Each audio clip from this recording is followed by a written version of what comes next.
राहुल सही से धक्का दो, ये ठेला खींचे से नहीं खींच रहा है। लगता है ठेले में आज लड्डू तुमने ज्यादा भर दिए। लेकिन मोदी जी अभी मैं ठेला खींच रहा था तो आप पीछे से धक्का नहीं दे रहे थे इस ठेले में। लेकिन मोदी जी ऐसे कब तक अपने ठेले पर गांव गांव जाकर लड्डू बेचते फिरेंगे? राहुल तुम्हें तो मालूम ही है अपना दोनों की पार्टनरशिप में मिठाई की दुकान है और इस पूरे एरिया में अपनों से अच्छे लड्डू कोई नहीं बनाता है। लेकिन मोदी जी कोई बनाता नहीं है, अपना एक जगह दुकान पर रखकर ही इन लड्डू को क्यों नहीं बेचते हैं? राहुल अगर अपने लोग दुकान में अपने गांव में इन लड्डू को लेकर बैठोगे तो सिर्फ गांव के ही लोग इस लड्डू को खरीदेंगे। लेकिन जब अपना लोग ठेले में भरकर इन लड्डू को बेचने के लिए निकलते हैं तो कई गाँव में बेच कर आते हैं। अरे वो देखो योगी जी आगे ठेले पर जलेबी लेकर, इनकी जलेबी भी पूरे एरिया में मशहूर है, बहुत अच्छी जलेबी बनाते हैं ये, जैसे अपना लोग लड्डू बनाते हैं। अरे मोदी जी ये ठेले में लड्डू लेकर बेचने के लिए कहाँ जा रहे हो? योगी जी जिस तरफ से तुम ये जलेबी बेच कर आ रहे हो उसी तरफ हम ये लड्डू बेचने के लिए जा रहे हैं। मोदी जी एक अच्छी सलाह देता हूँ और मेरा कहना मानो, जिधर से मैं जलेबी बेच कर आ रहा हूँ उस तरफ लड्डू बेचने मत जाओ, कोई खरीदने वाला नहीं है। अरे मोदी जी इन योगी जी की बातों में मत आना, ये जिधर से जलेबी बेच कर आ रहे हैं इधर ही अपना लड्डू बेचने के लिए चल रहे हैं। सुबह सुबह देखा था मैंने ये जलेबियों से भरकर पूरा ठेला ले गए थे। अब इनके ठेले में आधी भी जलेबी नहीं बची, सारी की सारी बेचा है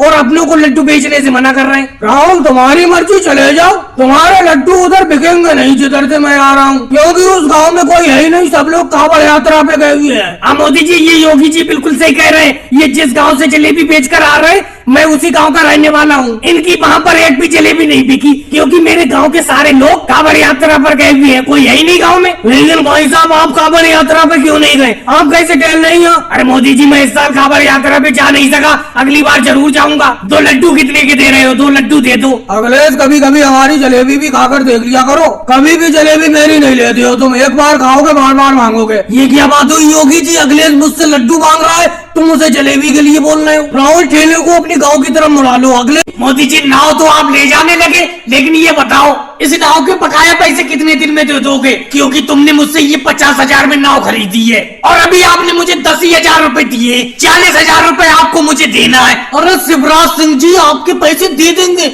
आपके पैसे सोने जैसे हैं। देखो एक तो नाव ये आपकी बहुत पुरानी है, कोई खरीदता भी नहीं, फिर भी हमने 50,000 में खरीद ली और आपको 10,000 रुपए भी दे दिए। अब बकाया पैसे कुछ ही दिन में दे देंगे, क्योंकि अब इस नाव को हम ले जा रहे हैं। हमारी तरफ समुद्र में बहुत मछली है, वहीं पे इस नाव से मछली पकड़ेंगे। हम तो समुद्र से ही मजदूरी करके मछली पकड़ के और उन्हें बेच के पैसा कमाते हैं। लेकिन मोदी जी नाव ले जाने में कोई बुराई नहीं है, ले जाओ तुम लोग, लेकिन आप 5 लोग हो साथ में पार्टनरशिप में। अरे आप 5 लोग भी मिलके 50,000 रुपए नहीं कर पाए मेरी नाव के। और शिवराज सिंह जी आप भी बेफालतू की बात करते हो, हम सब लोगों ने मिलकर ही तो 10,000 रुपए किए थे जो तुम्हें दिए, 2-2 हजार रुपए 5 लोगों ने दिए थे। मोदी जी एक बात बताओ, आगे आप और राहुल दोनों लोग इस नाव को उठाए हुए हो, पीछे अखिलेश और मैं उठाया हुआ हूँ। ये मनोहर लाल खट्टर जी तो ऐसी चल रहे हैं, इनसे कहो नाव में थोड़ा सहारा लग पाए, बहुत भारी नाव है। लालू जी आप तो बेफालतू की बात करते हो, मैं देखो बीच में सहारा लगाया हुआ हूँ नहीं, मैं बीच में से नाव को उठा रहा हूँ। मोदी जी मुझे लगता है आपने इस नाव को शिवराज सिंह जी से महंगा खरीद लिया,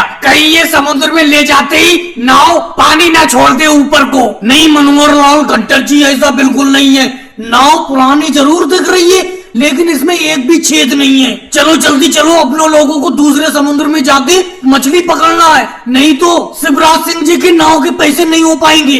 लेकिन मोदी जी एक बात बताऊं, 40,000 रुपए बहुत बड़ी रकम होती है। अभी अपने लोगों को 40,000 रुपए शिवराज सिंह जी को देना है, काफी ज्यादा मछली पकड़ना पड़ेंगी तो जाके इनके पैसे चुका पाएंगे अपने लोग। राहुल तुम तो बेफालतू में कदर कर रहे हो, एक बार नाव लेके यहाँ से निकल जाओ, फिर तो जब अपने पास पैसे होंगे तब देंगे शिवराज सिंह जी को। अभी बस इनके सामने कह देते हैं कि अभी दे देंगे, अभी थोड़ी देना है अपनों को पैसे। लेकिन मोदी जी नाव में वजन बहुत है, बहुत वजन है, वो बात बिल्कुल सही है, ओल्ड इज गोल्ड।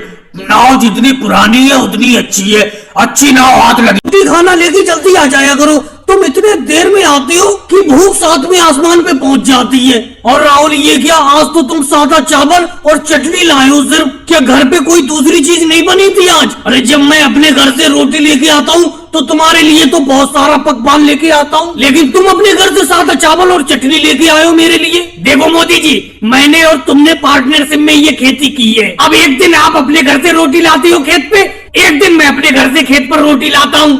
और तुम ये क्या कह रहे हो कि तुम घर से अच्छे पकवान लाती हो और मैं चटनी चावल लाया हूँ? अरे क्या मैं घर से अच्छे पकवान नहीं लाता हूँ? मैं तो परसों, याद करो, मटर बिरयानी लाया था आपके लिए खेत पर। राहुल पानी भी तुम गर्म लाए हो, बिल्कुल 2 रुपए का बर्फ डाल के ले आते हैं इस पानी के अंदर। तुम्हें मालूम ही है खेत में मेहनत करते करते ऐसा लगता है बिल्कुल ठंडा पानी पीने को मिले। चलो ये चटनी चावल तो मैं खा लूंगा, कोई बात नहीं है। जो भी रूखा सूखा मिले खेत में खा लेना चाहिए, खाने का अपमान नहीं करना चाहिए, लेकिन कम से कम पानी तो ठंडा लाते तुम। पानी बिल्कुल गर्म है। मोदी जी एक बात बताओ, 2 किलोमीटर तो घर दूर है इस खेत से, और मैं घर से पैदल ही आता हूँ, इतनी दूरी तय करके आता हूँ, तो तब तक पानी गर्म हो जाता है। घर से तुम्हें ठंडा ही पानी लेकर चलाता। राहुल तुम्हें बहाने बहुत याद है, हर बात का काट कर देते हो तुम मेरा। अरे घर तो मेरा भी दूर है, लेकिन मैं जब पानी लाता हूँ यहाँ पर खेत पर तो ठंडा पानी होता है। ये को ना कहो तुम इस पानी में बर्फ डाल के नहीं लाए हो तो पैसे खर्च नहीं हो जाए तुम्हारे। वैसे एक बात से राहुल दिल खुश हो गया, तुम्हारे हाथ की बनी हुई चटनी बहुत अच्छी है। चटनी बहुत अच्छी बना के लाए हो, ये हरी वाली। ऐसा लग रहा है हरी चटनी और चावल खाता ही रहूं। तो मोदी जी खाओ ना, आप ही के लिए तो लाया हूँ ये ट्रे भर के चावल। जितने चावल खाना है खाओ।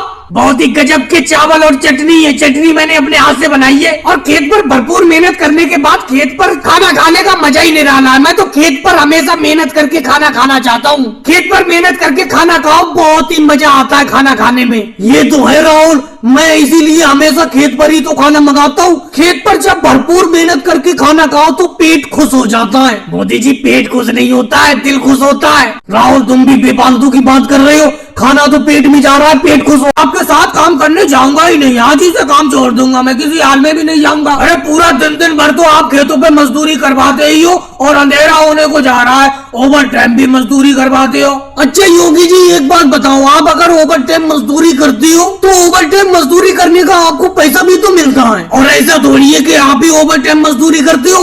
आपके साथ साथ मैं, अखिलेश, राहुल, लालू जी, केजरीवाल जी, सारे लोग ओवर टाइम मजदूरी करते हैं। इन्हें तो ओवर टाइम मजदूरी करने में कोई दिक्कत नहीं है, और ओवर टाइम मजदूरी का ज्यादा पैसा मिलता है। मोदी जी दिक्कत है क्यों नहीं, मुझे तो बड़ा दिक्कत है ओवर टाइम मजदूरी करने में, लेकिन मैं आपसे कह नहीं पाता हूँ। लेकिन मैं कल से मैं भी चाहता हूँ कि ओवर टाइम मजदूरी ना हो। अच्छा मोदी जी एक बात बताओ, पूरा दिन खेत पर मजदूरी करो, मजदूरी करने के बाद शाम को थका हारे मजदूर को आराम से थोड़ी रोटी मिल जाए घर जाके, और थोड़ी नींद मिल जाए, लेकिन ओवर टाइम मजदूरी करने में सब कुछ खत्म हो जाता है। अब देखो चारों तरफ अंधेरा छा गया, चारों तरफ सन्नाटा है, और अपने लोग अब ओवर टाइम मजदूरी करके जा रहे हैं। अरे राहुल तुम तो योगी जी के साथ सुर में सुर मिलाने लगे। चलो कोई बात नहीं है, कल से ओवर टाइम मजदूरी नहीं करेंगे, लेकिन एक बात समझ लो, जो तुम्हारी दिन भर की दिहाड़ी 250 रुपए होती थी, फिर वो 150 ही रुपए होगी, समझ गए तुम? नहीं मोदी जी, मैं तो आपके साथ ओवर टाइम मजदूरी का समर्थन करता हूँ, क्योंकि मुझे पैसे की बहुत दिक्कत है। मैं तो ओवर टाइम ही मजदूरी करूंगा, कह देता हूँ आपसे मैं साफ साफ। अब अगले से एक बात बताओ, तुम्हारे अकेले कहने से क्या होगा? उधर देखो राहुल और योगी जी भी ओवर टाइम मजदूरी करने से मना कर रहे हैं, और लालू जी, केजरीवाल तो चुप है, वो बोल ही नहीं रहे। उनकी चुप्पी ये साबित करती है कि वो भी ओवर टाइम मजदूरी नहीं करना चाहते, नहीं तो वो बोलते नहीं, जैसे तुम बोल पड़े एकदम। इसीलिए तुम्हारे अकेले कहने से कुछ नहीं होगा, कल से ओवर टाइम मजदूरी नहीं करेंगे। चलो कल टाइम से घर जाएंगे 5 बजे ही। लेकिन हाँ राहुल, इतनी बात कह देता हूँ, जो अभी तुम कह रहे थे कि टाइम से घर जाने पे अच्छा खाना पानी करूंगा मैं, और अच्छी तरीके से सोऊंगा, देखूंगा मैं कल तुम कितनी अच्छी तरीके से खाना पानी करोगे और कितनी अच्छी तरीके से सोओगे। ओवर टाइम में तुम्हें जो ज्यादा पैसे मिल रहे थे वो तुम्हें बुरे लग रहे थे। और बहनों को वीडियो को लाइक करो, चैनल को सब्सक्राइब करो।